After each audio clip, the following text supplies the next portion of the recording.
Hello, everyone, and welcome back to another episode of the Boomer Grounds podcast. We brought Hi Sayaka back because the other ladies were away today, and we are going to talk Twitch drama because there is so much goddamn Twitch drama this last week. So we thought we'd bring in our resident drama lover, Hi Sayaka, for this because I know she loves the drama. First, let's talk about how everyone's been and what everyone's been up to before we get into the meat and potatoes of all this. How have you been, Sayaka? What has been new and exciting with you since we last saw you? I just made a Rumble account just now. Oh So damn! Is that game dead? no, it's like a website. It's like Kick, but Oh, you can do oh, oh, political content. yes. Oh, sorry. Yeah, I was not thinking. Warcraft Rumble. Yeah, I was it's thinking the it's a other Rumble. website. It's for like political commentary. So I was considering doing some of that, and I did like a just chatting stream yesterday. We talked about politics and stuff, and it was pretty fun. Having viewers come in and everybody gives their opinion, and then you start like arguing because I love drama. So yeah, that's it. It Yeah. was good content. How about you, Howard? What have you been up to? Getting ready for Halloween. It's a big time of the year in our household. It's Christy's favorite holiday, hands down. So right now, as we speak, she is over in the other room watching spooky movies. It's like her favorite thing to do this time of year as it gets cold out. My favorite thing to do this time of year is freeze and hide in here because I don't like spooky movies like she does. So, yeah. So, yeah, I'm here. What sort of spooky movies does she like? We've been watching a lot of right now she's watching The Innkeepers, which is kind of a spooky psychological drama about a hotel and like its last days told from the perspective of the people who run the front desk. But she'll watch anything. She loves Halloween. She loves The Shining. She will watch literally anything spooky. I don't like anything gory, so I tell her, listen, if you're gonna slasher films, I'm out. But sometimes I'll watch the psychological stuff with her. So yeah, I remember last week we talked about we watched Misery on stream and the chat loved it. We watched Corpse Bride and Frankenweenie yesterday, and those are good ones. they are. We talked about how there's like a conspiracy theory that they're all interconnected and all like the same character at different times or resurrections of himself. You never watched that. The look on Sayaka's face means she's never watched it before. Yeah, so but that was good. What's great in that animated kind of lighter spookiness? Have you ever seen Paranorman? Yeah, I have seen Paranorman. I like Paranorman. Like I could do that stuff. I could do Corpse Bride. I could do Nightmare Before Christmas. It's when people start walking around like wearing each other's faces that you lose me. But well, that's a nice Halloween costume. You just literally get into someone's skin. I guess. But other than that, not too much going on around here. What about you, Terry? What's new? Yeah, also getting ready for Halloween. Tessa just brought home this enormous pumpkin from school from her fall festival day. It's supposed to rain like crazy here on Friday, so we might not do trick or treat. We might go to the mall, but the mall is going to be like crazy busy. It's supposed to be like an atmospheric river with like 50 millimeters of rain on Friday. So I'm like, shit, we're not going. Wait, where do you live again, Terry? Just outside of Vancouver, BC. Oh, okay. Yeah, so it's supposed to be very, very wet. And I'm like, oh yeah, it's gonna rain. How about Howard? You live in America, right? I'm on the east coast of the U.S. Yeah, I'm in Connecticut. Oh, okay. Yeah, I live in Wisconsin. We haven't gotten any snow yet. Yeah, we don't get snow very much in Vancouver. We're like the only part of Canada that doesn't get much snow. Yeah, I didn't know it snows like maybe 3 to 5 days a year here. Oh. So it's very mild. Because we're like blocked off by the Rocky Mountains, and we have the water right beside us, so we get warmer temperatures. And like if it gets to 0 Celsius, which is like 32, everyone's like, "Oh my god, it's freezing." So we're very different from the rest of Canada. Yeah, it's getting around that time of year where Max, our friend Maritime Max, who's up outside of the Halifax area, she starts looking to me because whatever I get usually shoots right up the coast and hits her about 24 hours later. So I'll get a message, just be like, Howard, how much snow did you get last night? Oh, just about 2 inches. She'll be like, that's fine. Howard, how much snow did you get? 8 inches. And she's running to the store then, because it's almost every time it's just things to run right up the coast during the winter. All right, let's get into the meat and potatoes. Okay. Do we have to? I mean, there's so much drama. Like, wait, Howard, you okay? Howard was an HR professional. He's gonna have like the critical opinions. He's gonna have like the insight. You know. I'll try. Yeah, I'll try. So let's get on to the big one, which was Emiru deciding to file for a restraining order on Mizkif. He said she was abusing her, stalking her, sexually assaulted her, was going to blackmail her, and she printed all these screenshots of all the things that he was sending to her. Like, yeah, so it looked like a big, massive mess. Supposedly, Mizkif has a history of doing these things. Some other creator, I can't remember. I think she was a Japanese name. I can't remember what the name Maya. was. Maya? Her name's Maya. That's the ex-girlfriend. Okay. Is it the same one I'm thinking of? No, Maya is the Japanese ex-girlfriend, and then Emiru, she's the most recent one. Okay, yeah. Has a history of being this way. There was just a lot. Like, he talked about after they broke up that they were at like some communal party. He like started to like kiss up on her, and she's like, "Oh, I felt a little bit uncomfortable." Then he like tried to put her hand down her pants, and she like was like, "Whoa!" and she just like jumped off her all of a sudden. Mm-hmm. It was just a big, huge mess. Like this stuff is disgusting. Like, I don't know why people feel the need to do this stuff or how they get caught up in this stuff. Like obviously they dated for a little while and all that, but man, when I heard about this, I'm like, man, this has been a rough week for Emmy because she got like assaulted at TwitchCon, and then now a week later she's coming out about this. Like, I feel so bad for her. Like, I don't know her at all. I don't follow her content, but man, just as a total bystander, this is like so disgusting. I don't. Yeah, let's talk about that. What do you think? 'Cause I know Sayaka's been following this pretty closely because I see her commenting. I want to hear from Sayaka because she's going to have better insight than I am, having followed this a little bit more closely. Let's start with you. Well, the thing is that, like, he's had a lot of controversies throughout his entire career. But one thing that's interesting about him is that he's somewhat of a narcissist, and he went on a podcast before and said that his mom also has narcissism. So he was raised in a narcissistic household. And what happens in that environment is that when you also become a narcissist, it's really hard for narcissists to have accountability. So I don't imagine that he'll change after this. He did the same thing to Maya, and then he did it again to Emiru, like the abusive relationship. Like he'll yell at them. Like he also, when they would fight, he would drive like 150 miles an hour to try to scare them and intimidate them and whatever. Like, he's done a lot of really bad stuff. So it doesn't surprise me that she came out with this. And also, I don't think that he will change either. I think he needs to be canceled, and he needs to go to therapy. Like, yeah, he needs to take some time away from streaming and work on himself.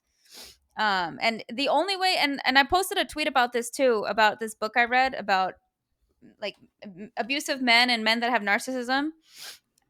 Is that they can only change if they take full accountability of their actions, but it's really hard for narcissists to have any accountability. So yeah, he needs to go to therapy, TBH. So it's kind of a running joke on this podcast and in our group of friends that Howard Moon is an expert on everything. Like, supposedly, like, you just walk through and be, Howard, I need drywall done. Well, I did drywall back in college. Now that you mention it, it's just weird. I was a psych major. My degree, how I got into human services and eventually into HR, is through psychology. And one of the things that sticks with me decades, hundreds of years after I graduated college, is people still, the general public, don't understand the difference between Axis 1 and Axis 2 disorders. Axis 2 disorders is your personality disorders like narcissism. And there's this misconception in the general populace that a diagnosis is a diagnosis. You go, you see a doctor, you do some therapy, maybe you take a medication, and it's all going to work. But Axis 2, personality disorders, there's no medication for them. Right. Yeah. And So, there's also no cure. It's like a lifelong exactly. journey. It's a lifelong journey of change if you have a personality disorder. So even if he were to go to therapy, it's a lifelong journey for him. And it's not like it's not. So, an example, Axis 1 disorder. I have an anxiety disorder. There are several medications that could potentially balance out my brain chemistry and help me deal with it. When it comes to things like narcissism, antisocial, borderline personality disorder, there's no magic pill for those things, guys. It's a long journey, and Yeah. like Sayaka said, it starts with accountability, it starts with therapy, and it is very, very hard to help those folks. So when I hear that he's, has narcissistic tendencies, has a family who's narcissism, maybe he's even been diagnosed. We don't know. I don't know him that well. Yeah. But that just says to me, okay, that makes a lot more sense. And also explains to me why the journey is going to be so long for him if he chooses to recover. We had the conversation last week, and I won't go off on my soapbox stand again about guys who just think they can do whatever the hell they want. But that's this guy comes across as, and I don't know him, but it sounds like he is got some really toxic traits and really needs to take a long look at himself. And unfortunately, the streaming community kind of breeds these guys because there is a subsection of our community that feeds and thrives off these guys in kind of like a cooperative fashion. So, hopefully he gets some help. Hopefully he gets himself in a better place eventually. But in the meantime, hopefully he goes away and stops bothering people who are just trying to do their thing. Yeah, I definitely agree that the streaming does kind of promote these kind of guys. One, they tend to because of their narcissism, tend to be very confident in themselves, which is very good for being on stream. And everyone in their chat tends to pander to them, which kind of helps fuel their narcissism. And it's kind of like his way of just getting affirmation that what he's doing is kind of right. And it's kind of a problem with streaming in general. I went to go look it up about the other people that I was figuring out who accused him as well. There was actually a bunch. So QUQCO was also another one that accused him of doing stuff. And the one I was thinking of was Kaho Shibuya. Was also the one that I was thinking of. It wasn't his ex-girlfriend Maya. Suppose there's a bunch of stuff here. I didn't actually read the article, but there's a lot of sexual abuse allegations from him, probably from all this sort of stuff that we've all been talking about his narcissism and all that stuff. Streaming obviously is continuing streaming is all just going to feed it and feed his ego and feed all his personalities and things that need to be kind of fixed and adjusted. But I can't see him just leaving because that's his fuel for life. It's his money. Yeah. It feeds his ego. It does all these things that are just make him feel better about himself, even though it's just a mess. I don't know how someone like this that's gotten into such a major spotlight can just kind of walk away. Yeah, and he's not gonna walk away. Most likely what's gonna happen is he's gonna take a break for a few weeks, and then he'll come back to streaming like nothing happened, and he'll continue. Yep. There's not gonna be any consequence here. Nothing's gonna happen. We've seen it That's happen infinite times. Look at Dr. Disrespect. Look at even Tectone is back now. Crazy Slick is back. Every abuser that has been called out on Twitter has been able to continue their career with no repercussions. And the same thing will happen to Mizkif too. So I don't expect anything, but we could say what should happen, but it's not going to happen. He's going to continue like normal. When someone like this happens, they should just get banned for the platform. They should get banned. I know. It's so bad for the platform to be promoting these guys, especially them making so much money off the platform. If you could cut it off, they're biased. Twitch. It's hard for Twitch to ban these people because they're making money for them. Yeah. Right. So sometimes they'll ban them and then they'll unban them too. So Twitch is also enabling them to continue because they won't permaban them, but they should. Yeah. Okay. So if you guys didn't see, Mizkif had a response to Emiru's claims. Essentially, yeah, I saw that. It was cringe. It was so cringe. He had like a 40-minute live stream about it. And he says it was mostly about his mental health problems, that he was messed up, and that Emiru is essentially a bunny killer, which was the majority of the response. In that he's like, "Oh, Emiru didn't clean up after her rabbits. Many of them died. It was disgusting in our house." But like, even if she is like a bad bunny mother, I don't know what you would call a bad parent to her bunnies, it doesn't is no way really associated with what he did to her.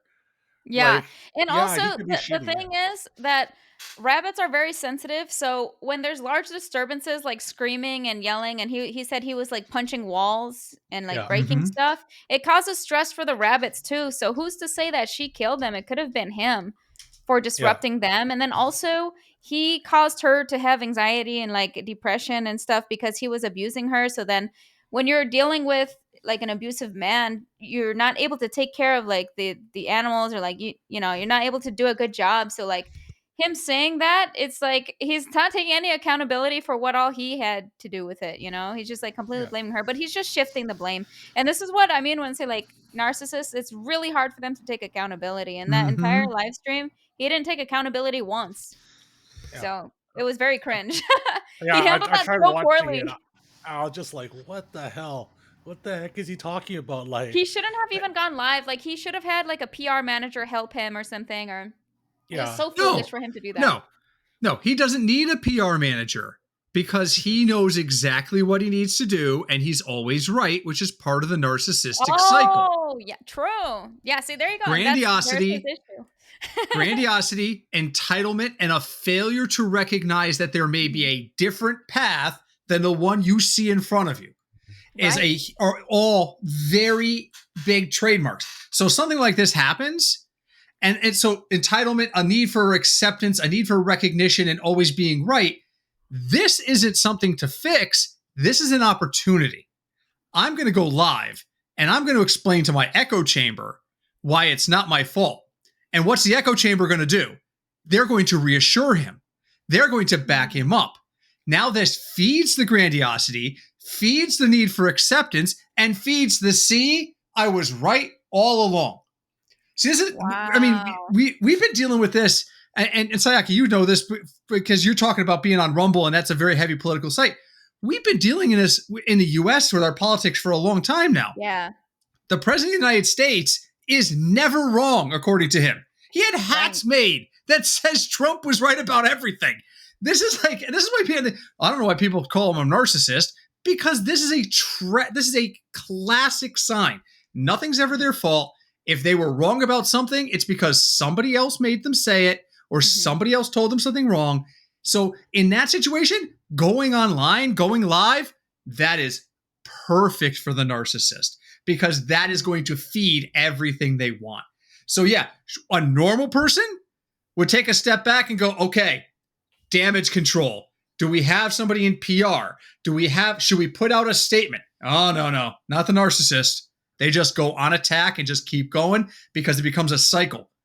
And they love that drama. That drama keeps feeding their cycle. Wow, that's very insightful. I agree. That makes a lot of sense actually.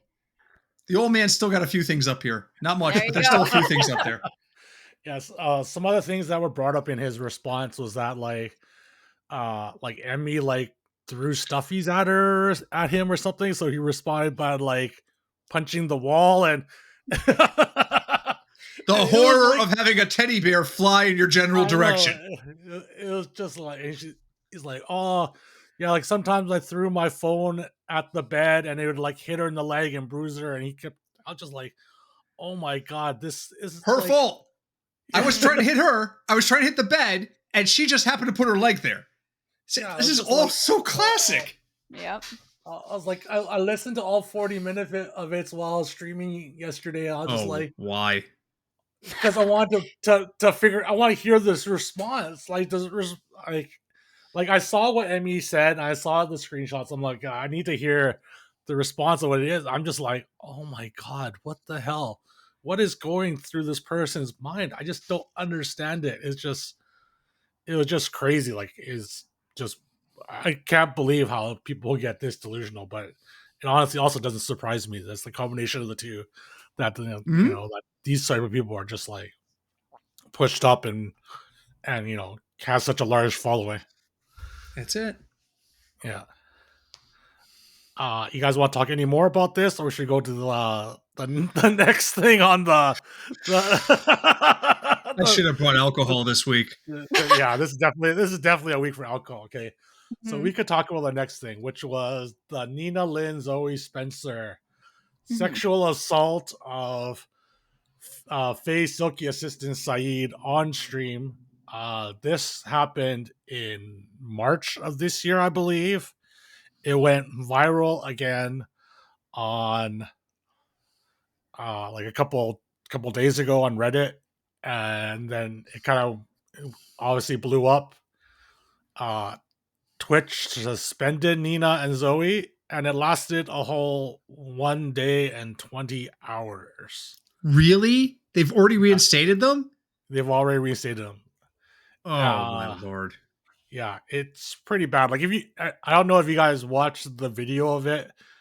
There's essentially two parts of the video. The first video is literally Nina is holding him down while Zoe kind of starts twerking on him. And he's like, no, no, no. And there's like another guy, I think it was Faye Silky's like, he's 20, like they're saying to him, like, he's 23, he consents. He's like, he obviously not consenting. He's like, no, no, Right. no.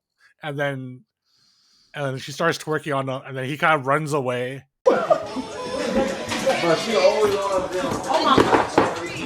Oh my God. Saeed. Hey, come here. I got you.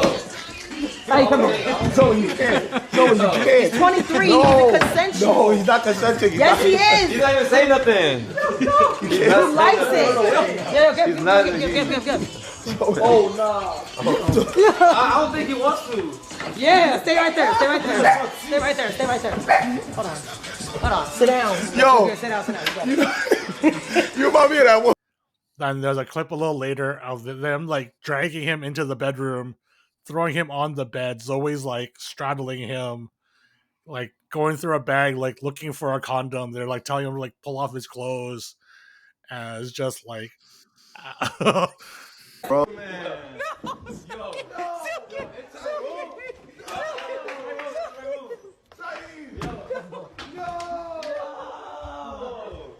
Nah, they got it. Take all of this off. Take it off. Hey, yo, cut the cameras. Cut the cameras.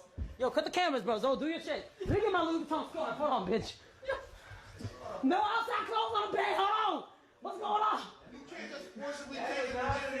Let me get that bag. Let me get that bag. This is a nice bag. Hold on, this is a nice bag. Yo, how much this cost? Turn around. Start off with the sock. Yo.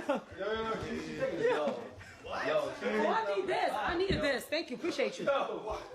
Zoe, he's not consenting. He's not don't think he consenting. wants Yo. absolutely disgusting. I don't know why it took so long for this sort of stuff to, one, get out and become viral, and two, for Twitch response when there are clips of this stuff occurring. Like, he even took to X after it happened and was talking about how, it messed him up emotionally and a lot of stuff, and nothing happened until recently because it went viral because someone else posted a video about it, and I was like, what the fuck is going on here? Yeah, and then Twitch's response was they banned him for a day and 20 hours. They both got reinstated. Nina kind of issued an apology. Well, she issued an apology after a bunch of peer pressure from her initial response, which we'll get into after. And Zoe Spencer has not issued any sort of apology, but they both got unbanned. So, yeah, major hot mess here. Twitch's obvious actions about this, obviously complete dog shit. Like, these are the kind of people that should be immediately banned from your platform, especially doing it on stream, right? Like, yes, like if they did off stream, you can at least make more of a justification. But when they're actually physically doing it on your platform, it's a very bad look for your platform, and you should immediately do something, even though these people made them a bunch of money, but like there's I can't see the justification for immediately letting them back. But let's see, what are you guys' take? I know Howard's ready to cringe at this moment. It's all cringe. I mean, you know, like Sayaka said, I've worked in HR, and I've seen what I shake my head sometimes and be like, what the hell were you thinking in that moment that you thought this was an acceptable idea? And I kind of apply that logic here. I watched the first clip, the clip where they're kind of chasing him around the chair and grabbing him and doing the twerking thing. And he's clearly laughing in that clip, but it's not the, oh my God, this is so much fun, we're having a good time kind of laugh. It's the, I need to get out of here and save face kind of laugh. Like, yeah, this is, it is not a positive reaction. And they just seem completely oblivious to it. He's literally hiding behind the dude in the chair at points. Yeah. He's running behind the dude in the chair and he's hiding, and they're coming in, they're dragging him back out. They're cornering him, dragging it back out. You got to be smarter, people. You've got to be smarter than that. Yeah, I get that you want to be edgy. I get that you think you're having a good time. But when someone puts up a boundary, respect the freaking boundary. Just stop and say, okay, wait, no, this is where it stops. And there's like 12 spots in that like 30-second video where they could have recognized this is, or anybody else in the room, because they weren't the only ones in the room, could have said, whoa, leave him alone. This doesn't feel right. Nobody does it. Nobody does it. And I agree with Terry. The Twitch response is underwhelming, which is, you know, if this doesn't happen hot on the heels of what happened at TwitchCon, with Emiru being assaulted, with people saying they didn't feel comfortable, with all the criticisms of the response and all of that, this probably doesn't register as hard because it's older. But this is just, it's like every 3 days we have another embarrassment for the platform.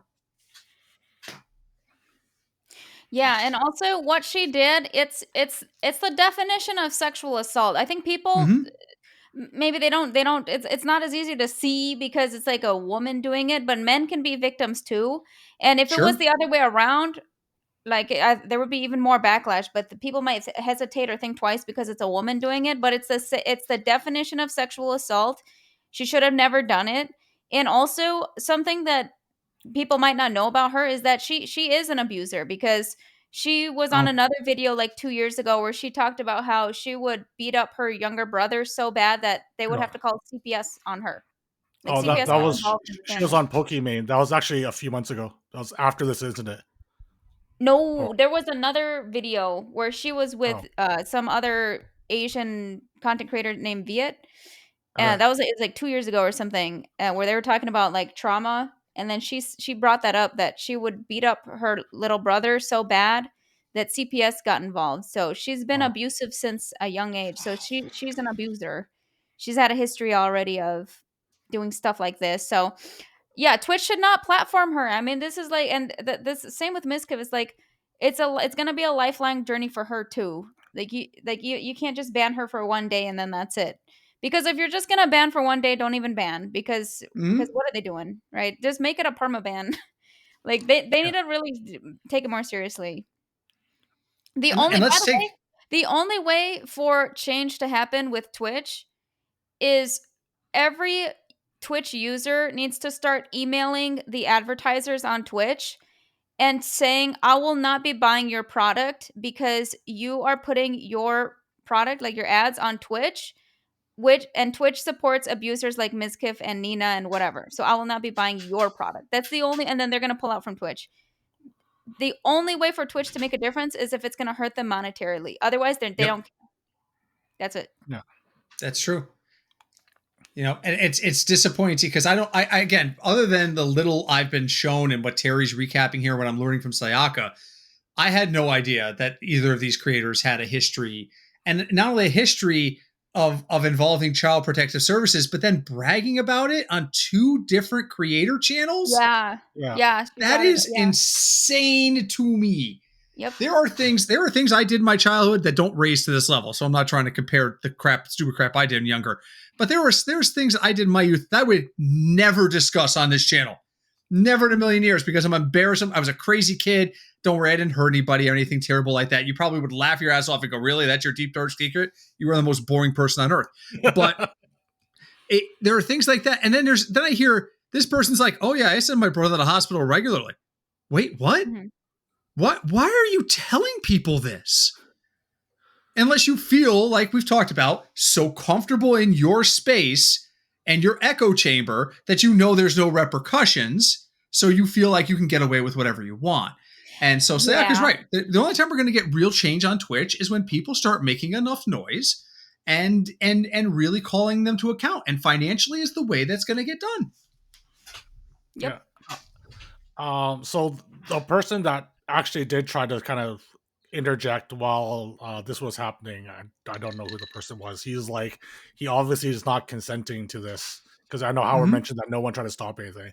So there are some people that when I was reading online about the incident, is like, if they actually tried to like physically stop them, they were worried that maybe they get canceled because they see them restraining the two ladies, right? And then that it's also like the reverse of it looks really bad for them if they show them kind of pulling them off and doing all this other stuff.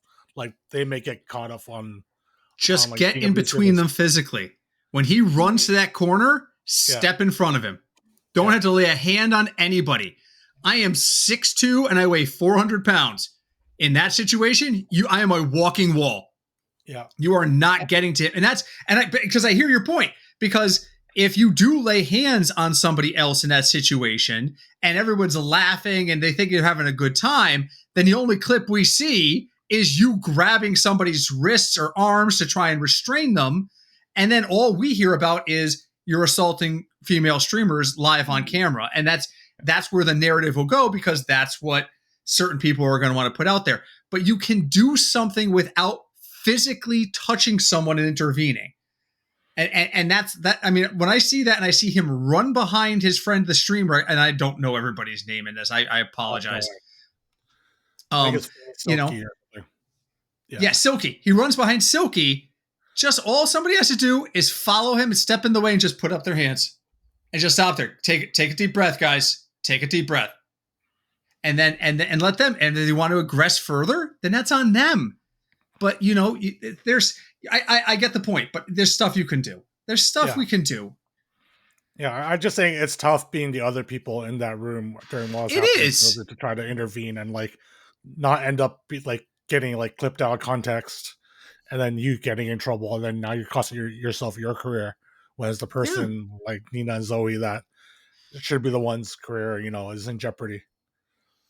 I can't believe they reinstated them already. I'm absolutely. I know that's so ridiculous. Like, make it a perma ban.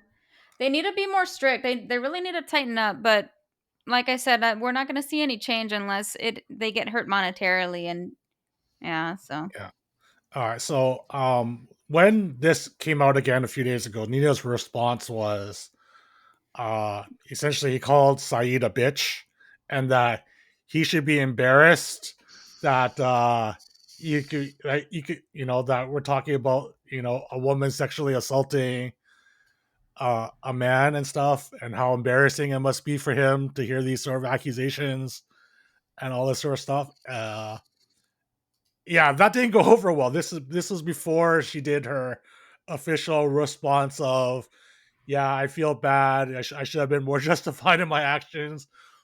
But she did this on like a live stream where you kind of see her in a party. Oh, I saw that one. Yeah. But did she make like a formal response? Like, I just checked her Twitter. She didn't. Where did she post the second one? She posted it on another live stream where she's like getting her nails done, where she's talking about, I take responsibility for my actions. I should have been more aware. Saeed's been nothing but nice to me. He's a cool guy, blah, blah. And I was just like, oh my God. Like, how do you, when people are accusing you of sexually assaulting someone, how do you respond about like, this guy should be embarrassed that these are the thoughts that are like, that these accusations are about him and how people think about him? Like that's bro culture. That's bro culture. Yeah. When I was at the University of Connecticut, we had a man who was sexually assaulted on campus, And that was almost the exact same response. People Yeah. walking around and saying, oh my God, somebody complaining because they got lucky. Ha, ha, ha, ha, ha. That is bro culture. That's the exact kind of community that we're talking about keeps these folks going. And she is just playing into her community. That tells me so much about the community she's built that that's her response. That it's unfortunately too common. It just is. I'm not surprised. I'm disappointed to hear that response, but I'm not surprised by it at all. I'm not. Well, the thing about streamers also is like a lot of them never had a real job. So they've never faced any consequences in real life. Like a lot of them lack real, like that might be common sense to all of us is not common sense to them. Like they're Fair. basically 12-year-olds in adult bodies on Twitch. Mm-hmm. So that's That's the other very problem fair. with it. As opposed to me, I've had 26 jobs. I've done literally everything.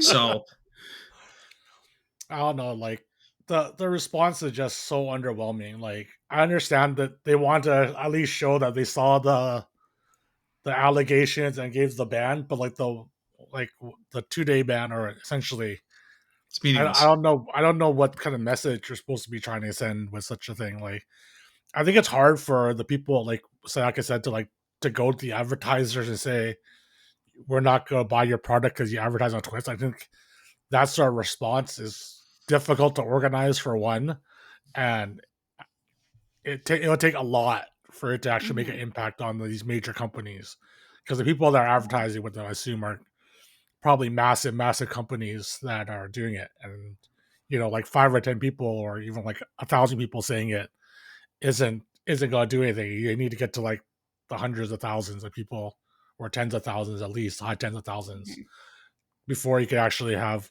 before they even acknowledge it or notice it. Because Like it's we can't even mobilize ourselves in here in America as a country for the injustice that's happening in our country already right now. So I don't see how we're gonna be able to mobilize people for like Twitch, like we're very Yeah. complacent here in America. Like that's one of our Yeah. issues. Absolutely true. So What is happening in the East Wing speaking of your country, of the White House? we're East Just so Wing? cooked, man. Our They just country don't have is an in East Wing. such a bad place. they really just get like taken down and just like It's gone. demolished? It's gone. Oh my Like god. the limited photos you can get, the limited photos that you can get access to, it is literally just gone. 3 backhoes What's went gone? in there, tore it down. The East Wing of the White House. What? The entire East Wing of the White House. It's where he's putting his ballroom. Oh, okay, yeah, I know. Okay, yeah. And the original plan was a remodel. We're gonna take out a small section of it, and they remodeled the rest. And then, like a day into the construction, they were like, you're taking down an awful lot of this. He was like, oh yeah, we got to wreck the whole East Wing. The whole East Wing's got to go. I thought there was supposed to be, it was like ordered that he wasn't going to take the whole thing down, and he just You ignored probably it. Or can't. It's a National Historic Landmark. There's a tons of laws and approvals you need to make any sort of change.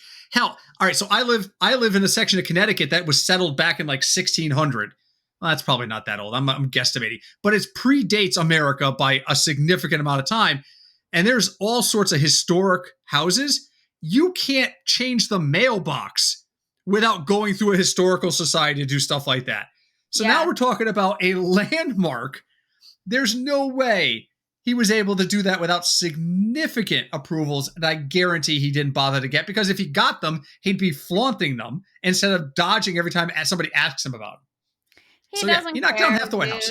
He doesn't follow any rules or laws. He just does anything. And we've been in government shutdown for like 4 weeks now too. So, and just, I think it's in a few days, they're also going to cancel SNAP benefits. So like food stamps. Which they don't have to do. Yeah, I know, dude. Oh my God. We're going in such a bad direction as a country. Like it's just cruelty. They just want to be cruel at that point.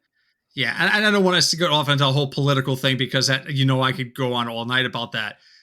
Besides, Canada's got its drama too. What's going on with your former PM and Katy Perry up there, sir? Yeah, what's going on there, dude? They're dating. Well, I mean, good for Trudeau that. Well, I thought he was married. No, they're divorced now. They're divorced now. Oh, okay. Why did they divorce? I don't know. They got divorced a few years back, if I remember correctly. and now he's dating Katy Perry. It's so random, dude. But they It actually is look very- good together. All right. Well, there's other drama on this platform that happened. There's Kick more? today. No, well, this is not Twitch drama. This is Kick drama today. So we could talk about.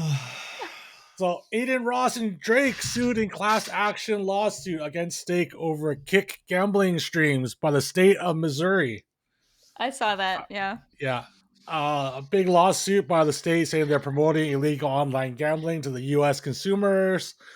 They named Aiden Ross's and Drake's streams on Kick as the reason of advertising because Kick is owned by Stake. Yeah, this is pretty big news. I don't know much in the way of the details. I assume that they were saying that it's not actually their money or something along those lines. So it wasn't actually, illegal gambling to be viewing it in those states or something along those lines. But yeah, this is bad that a state's suing Kick. That It's Missouri suing Kick, or Yes. Stake is suing Kick. It's a guy in Missouri. Yeah, it's Missouri suing. It's a Oh. class action in Missouri suing Kick. Oh. Or sorry, suing Stake because of through Kick. Yeah, results through Kick. So they're they're trying to get them to pay off all the losses of people that lost money from the state or that are involved in the class action. So I don't understand all of this. Let me be clear about that. In my 700 jobs, I've never been a lawyer, but I do know that there are regulatory requirements for gambling in the US. And I know it does vary by state on some level, and there's a federal level part of it, but there are regulatory requirements when the money you're using for an investment purpose or for a gambling purpose isn't your own. And an example for that is go and watch an episode of the show Shark Tank. At the very end, if you freeze frame in like the last 3 seconds, there is a ton of fine print that pops up on the screen that explains the sharks get X amount of dollars from the producers in order to fund the investments because investments were engage in risk. So there's a disclaimer there that says, yeah, by the way, all their money isn't theirs. So if Drake is taking money from Stake and then going and gambling on Stake and putting it out on Kick, and they're not giving a disclaimer saying this is not Drake's money, then that would probably be a regulatory violation. And from what I understand on reading about this today, and I only had a few minutes, and from what I read, is this guy is in Missouri, and he logs on and goes, oh my God, look at Drake doing really well. He's a primetime gambler. I can do that. And the guy goes on and loses money. And now it's their fault because they didn't follow the regulatory. So I told my wife about this today, and she said, you know what this is? She said, Howard, this is the McDonald's coffee cup that's not on tight enough, so somebody got burned. You needed someone to tell you gambling was dangerous and you could lose money. Really? But the regulatory stuff says you have to take these steps. You can't mislead consumers. And Missouri is notoriously tight on its gambling laws. So there's a possibility that by access, part of the claim is that they made a secondary site, stake.us, and that they did that to sidestep Missouri law. So it's a lot of regulatory stuff, but at the end of the day, there is and this guy will probably get a nice cash settlement out of this because he does have them on. He probably I can't say he does. He probably has them on a regulatory violation, and that's where he's going to focus on. But at the end of the day, coffee is hot, and if you need someone to tell you that, then maybe you shouldn't be having coffee. And gambling involves risk, and if you need somebody to tell you that, maybe you shouldn't gamble. It's funny that you bring up the McDonald's coffee thing because I remember reading into that relatively recently, and supposedly it's more than just like a little bit of humor and that someone burned themselves. Supposedly the person burned themselves very, very badly, and the temperature was actually was like way hotter than it should have been because the amount of like the burns that they received from the coffee was like way outside the norm. They had to go get was surgery. poorly. They had to do a skin Yeah. graft Yeah, because so it it's was way more than negligence norm. by the employee. Yeah, so you know, So I don't it's mean to not, belittle that yeah, person. yeah, Let me be yeah. clear about that. Yeah, because I know like a lot of times people talk about the McDonald's coffee thing as like this is just a person trying to take advantage of the system. You know, people are stupid. You know, coffee is obviously hot. I just don't want to make sure this is like it seems That's true, very but different from where. even I didn't know that either until recently as well, because I think it popped Yeah. up on Reddit and they said like the coffee was actually like way hotter Yeah. than it should have ever been. Yeah, Right. Yeah, I didn't know that either. yeah. Fair. But So yeah, that's yeah, true. Fair. yeah. I read about it, so I was like, yeah. So I thought I'd bring it up, so it's not along those same lines. But yeah, I And so understand what you're trying to say. don't at me. Don't at me if I got that wrong. I'm sorry. Sorry. I don't go after me. But my point is just there's to some extent there's a level of common sense that has to apply. Yeah. Yeah, And you know, I understand now, particularly with deregulation in certain parts of the US in particular, it's real easy to grab your phone or go onto a website and just gamble. But you know, you still got to take some ownership of that. You're depositing money, you're putting up risking money. You know, it doesn't mean stake.com and stake.us shouldn't be held accountable. They should if they violated the regulatory compliance rules. But at the same time, you're not suing them because you found out Drake wasn't gambling his own money. You're suing them because you lost money on the site and you're hoping to recoup some of your losses because of a mistake of theirs. I don't know. That rubs me the wrong way in some situations. I mean, can't the state just block the site? Like I know other sites like Pornhub and like DraftKings and all that stuff. Like certain states are just blocked; you can't access it at all. And They can. yeah, so like, why doesn't if the state is aware that it's people are losing all this money, why don't they just block the site in their state? Or does it? That's an excellent question. Does that? It might actually require the company to block it for them because they don't actually have access to the code. So I just asked the internet, and the reason stake.com was blocked by Missouri, stake.us was not, because it had listed itself as a social casino that complies with state regulations regarding sweepstakes gaming. Oh. So the claim is they misrepresented the site to get around it. Now, how true that is, that's an allegation. I don't know, but that's what they're saying is, so that's why .com was blocked, but .us was available. Oh, okay. So essentially Stake tried to get around the rules and now they're being punished for allegedly. Allegedly. I mean, allegedly. There's a lawsuit, so with that, there's no resultant yet. But they're not allegedly trying to be punished. Someone is trying to be punished them. 10-second sidebar. At my last job, we had an employee, a former employee, who started stalking their boss and sending all these messages and everything. And he would show up at meetings and be like, this employee's terrible. She's stalking me. She has court cases against her. She's guilty of this, and this, because he was frustrated. And every time he would do it, I would go, allegedly. And he would be like, why do I have to say that? I said, because all it takes is one person in this room to go, you know what he just said about you? And now the crazy person is going to file a defamation lawsuit against you. So I get that you're angry. I get that she's stalking you. But all these things you're saying she's doing until a court says she's done it, add the word allegedly. Well, yeah, that's true.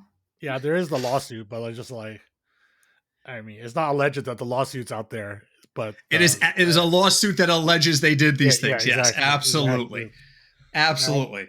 There's just too much drama. Like there's supposedly some other drama about QT Cinderella and homosexuality, LGBTQ stuff. I don't know. That one's stupid. That drama's dumb. What is the? Do you give me the details? What did she do now? Do you know the details of the People just want to be mad for no reason because she said if she's friends with someone that's homophobic, that doesn't mean that she herself is homophobic or racist. Like the other person might be racist, but she's not. Just because she's friends with him doesn't mean that she is. And then people are trying to argue and say that if you are who you hang out with and that, she needs to cut off all the people that are racist and homophobic. But it's like, it's just stupid. People want to get mad. Like if you're mad at the racist, homophobic people, be mad at them. Like Cutie never did anything bad, really. They're just angry. Like what's happening right now is everyone in America is under a lot of stress because we have a lot of uncertainty with everything that's going on. So a lot of people just have a lot going on. So we're just blowing up on everybody on Twitter. But it's like we're just having a lot of instability in America. So people are on edge. So this is another like stupid. All right, so Yeah. this one just totally died. I didn't know all the Yeah. details. I couldn't find all the details. Too busy That looking one's up. a stupid one. Yeah. All right, is there any other interesting Twitch drama that you might know about that I don't know God, about? I hope not.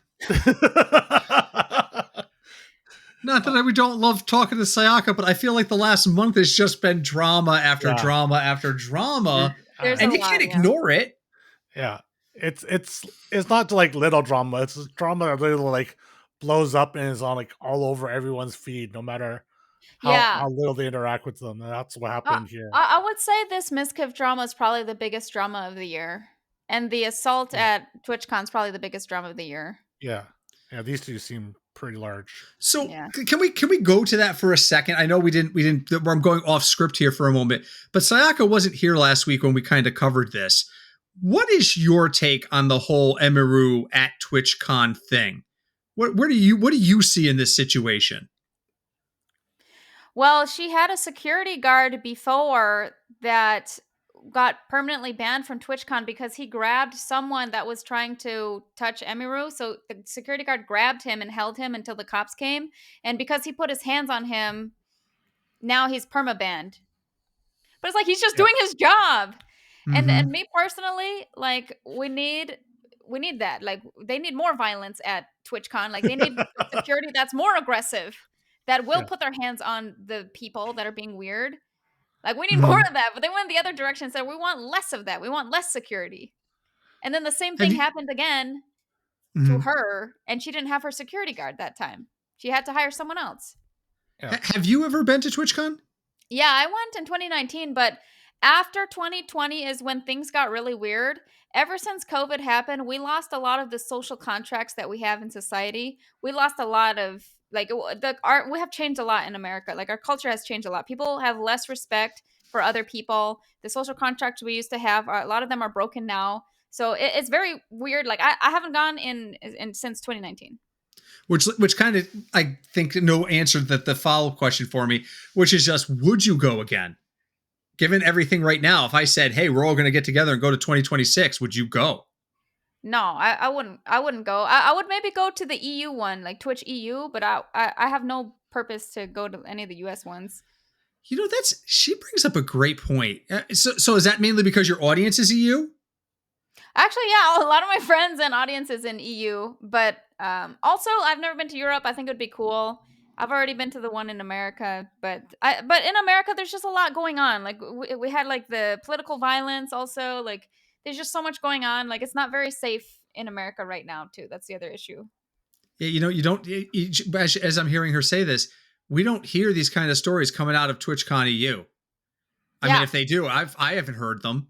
That's true. So they're more civilized over there. I don't know. They have. I don't supposedly know. the security at TwitchCon EU is much more prevalent.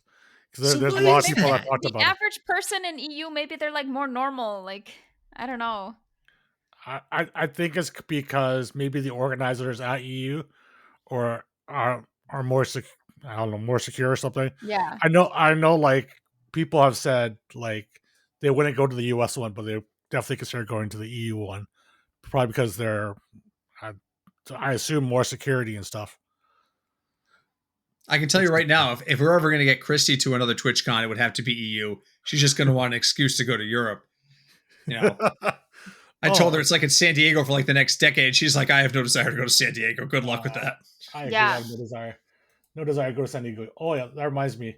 So after there was more stuff about TwitchCon. Let me see if I can find it. So afterwards, after TwitchCon last week, I guess this was on the 24th, Dan Clancy actually officially posted like the chat GDP apology. Yeah. Yep. It sounds like ChatGPT. It was supposedly, dude, just fire him. Just start over. Put someone else in charge. Like, someone checked if it was ChatGPT. It was like 70%. Yeah. Probability that was ChatGPT. So he put out this apology saying we're going to do, more for security in the future TwitchCons. We're concerned about all this.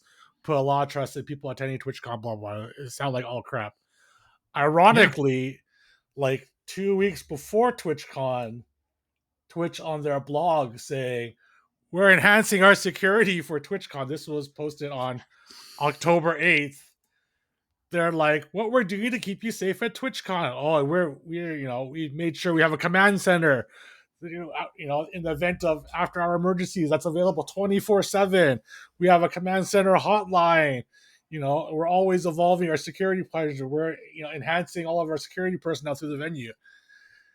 And it was just like someone posted this. I was like, what the hell? What happened to these changes that you announced on the 8th for this TwitchCon that was coming up?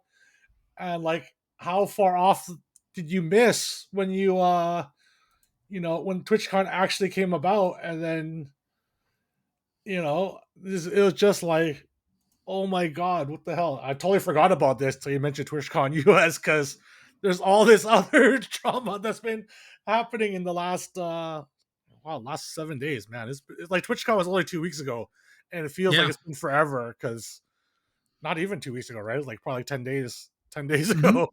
It'll be 2 weeks this weekend. Yeah. It feels like it's been like forever, because there's just so much stuff that's been coming out. It feels like the Emiru stuff that happened at TwitchCon was like ages ago, because there's so many big cases or big things that have come up since then, and it's just like, holy shit. I don't like, how are we supposed to believe? Like, this is what they said in the official blog.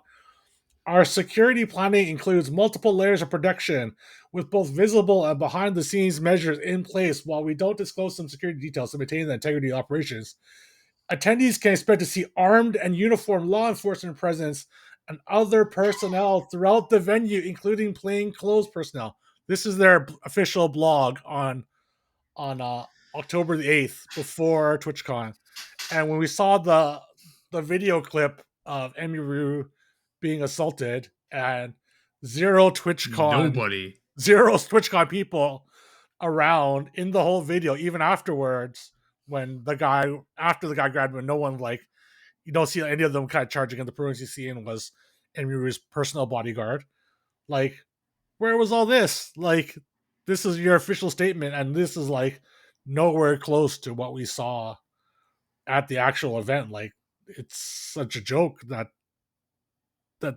they make these statements, and then we just truly see the lack of following what they say, and then they have to issue this ChatGPT response. Like, it was so cringe. Like, why do fucking ChatGPT?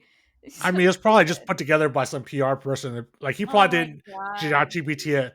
Some PR person ChatGPT'd it, and made sure it was like proper.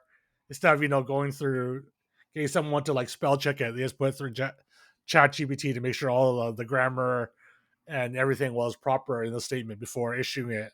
Like, I don't think Dan Clancy himself would be like, let's go write up a statement and go on to ChatGPT. There's probably someone underneath them that did it, but it's still really bad. It was probably the Amazon compliance person they flew in as soon as the incident started to gain traction, who said, where is the statement you guys put out? And they all looked at each other. Did you write a statement? I didn't. Did you? Should Dan? So put a goddamn statement out. Because the first PR response, the first thing you do is control the narrative. Put out a statement, put out the side of the story that you want out there, but you got to make it believable. And that's where they effed up so royally on this.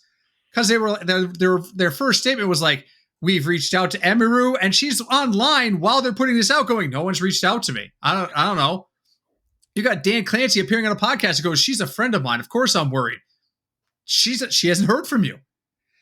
So they failed to control the narrative from the get-go. And this statement just comes as it's too little too late in that situation. And in light of what Terry just read us, which, by the way, the opening couple lines sound like an ad for Depends. We're talking about layers of security that are going to keep you safe. It sounds like I'm buying undergarments. I'm just going to say that.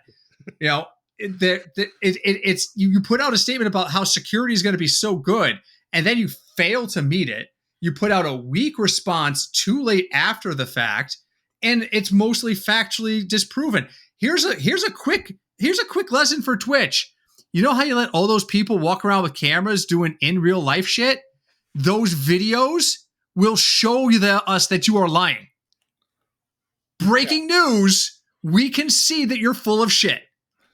And they did a terrible job preparing, executing, and responding to this.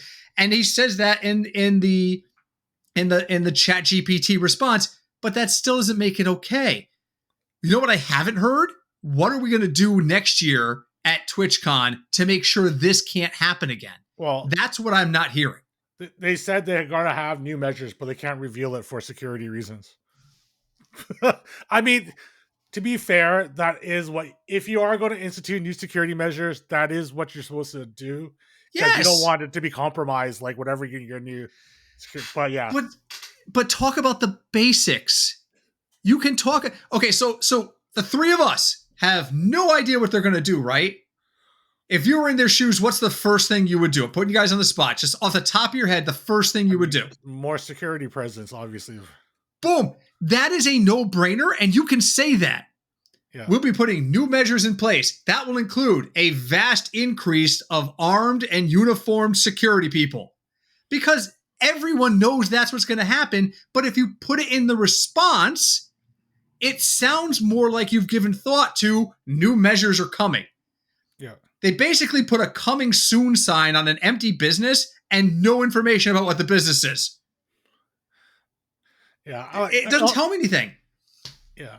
Also, the response was like, took so long to come out. Like, this was put out on the 24th. That's like a week later. Full week after the incident occurred. Like, if you're gonna try to put out a PR statement, you put it out fast.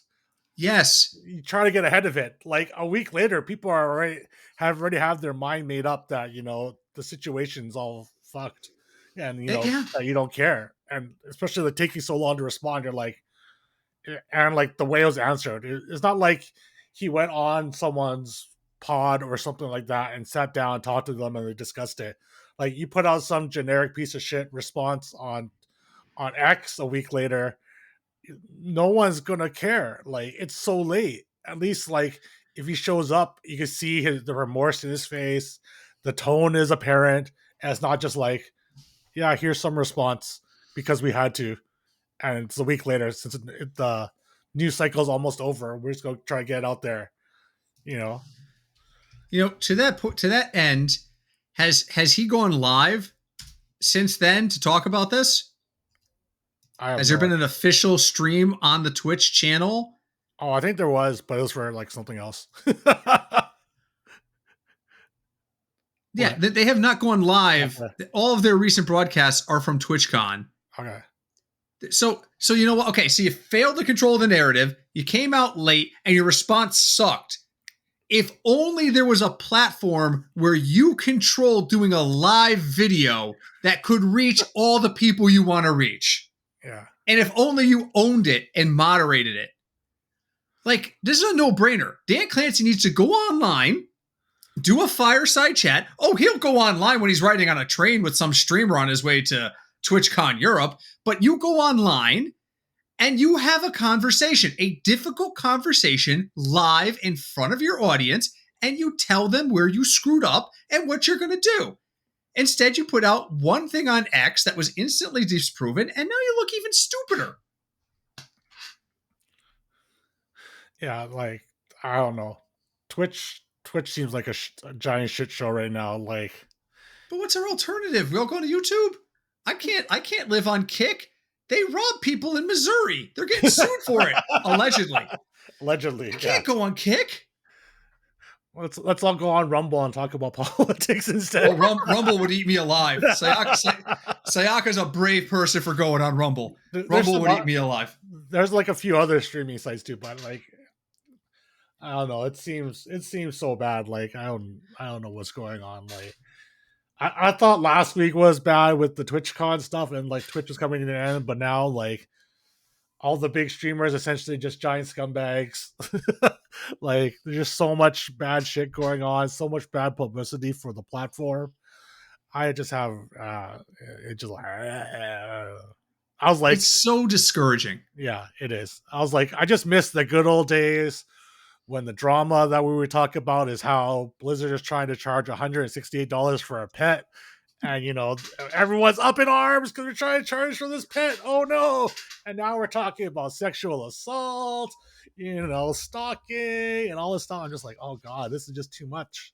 When is the positive? Oh, well, I guess there is positive. The new expansion's out for Hearthstone. on the positive spin, it's supposed to be being well received. I don't think any of us care because I think Sayaka has moved on from Hearthstone. But I thought it was November 4th. I think you could buy the bundle today and start cracking your packs. But I don't think it's actually. Yeah. Because that's what I want. Cards I can't use yet. You just want the thrill of opening packs. I mean, look how big of an industry that is. Oh yeah. Well, yeah, but in real life, I do still buy some cards in standard, but I do that whole hold down the space bar to get the multi-packs that I open 50 packs at once because I don't feel like going through 50 packs. I'm not doing that. Just see how many packs I have. I probably have like 500 packs just sitting in my thing and like 150,000 gold. I'm like, I'm ready if I ever want to go back to play standard. I can just like craft like every single card for like the last 3 or 4 years. You have no intention of going back to standard, right, Sayaka? No, I still play. I played yesterday. It's fine. I just wanted to take a break from the game, but I'll still play it. And on November 4th, when the full expansion comes out, I'll play it, Yeah. But this last expansion was very bad. But we'll see if November 4th things change. We'll see. I'll give it a chance. Did you watch any of the preview event or whatever? Did it look fun? Yeah, I saw some of the new cards. I don't know. There's no way to know until we see it. Like, I have to see the meta. So yeah, we'll see. You could at least give you some ideas of like powerful things that could happen, right? Like, no. Yeah, so far I'm not impressed, but we'll see. Okay. I'm trying to be open-minded. Yeah, that was our spark of positivity for this week. We could talk about. There you go. Yeah, we got clip how happy we are that there's a new expansion for Alkali, so she could comment on it and get us into the creator program. And for us on the Battleground side, the release of a new set signals the final home stretch of the season. Yeah. So we know we only got like another month and a half left before we get a reset. Yeah. So that's always positive for us. Is like, we're happy for our friends in standard, but we also see the finish line for our season and a full reset, which we always hope is going to be better than the last. Yeah, it should be pretty soon. I mean, they've been pretty good with updates for Battlegrounds and stuff. I think it's still okay, in an okay place. Although the numbers have definitely dropped significantly in both the streaming and the playing side. Like, if you look at the numbers for on the US leaderboard, it's like way less than seasons of the past. Like, yes, probably like 20-30% of the people less on the leaderboard than previously. It's pretty bad. But I'm having fun still. That's all I care about. I still play it most of the time. All that matters, man. Although it was broken on iPad for a long time. It was very annoying. Did they finally get that fixed? No, it had something to do with the last pet thingy. It was the pet at the beginning was causing it to crash. Like, I literally couldn't open Battlegrounds because something in the pet animation crashed. So I'd have to reinstall the game. I could play one game, then I'd try to play another game, and it would crash until I uninstalled and reinstalled it. But once that pet or whatever it was went away, it started working fine again. So there's something inside that code that was broken. But there is a new pet coming too. It's I saw that. Arfis is coming. He's cute though. Oh, yeah. He's really cute. He's gonna suck a lot of money. Good. He's gonna suck a lot of money out of people. Is there anything else we need to talk about this week? I don't think we're going to do a game because it was so much drama to encapsulate this week. Well, thank you for having me on. I appreciate you guys. We appreciate you coming on. It's always a good time. Yeah, we always enjoy Sayaka and talking the drama with her because I know how much you richly enjoy the drama. I do. I think it's interesting. Yeah. There's been a lot. Hopefully it calms down and no more drama, and we can just talk about positive things and happy things going forward. But it make life a lot easier. But you know what? This is good clickbait stuff, and people love talking about it. Yep. People love talking about drama, so we gotta take it while we can. Hopefully, people see us and value our opinion, even though we're not very well known. We are, the average man or the average lady. Thank you so much, Absolutely. everyone, All right, for hanging thank out. you. Good Remember night, to everybody. like and subscribe, and we will see you all next time. Bye. Bye, everybody.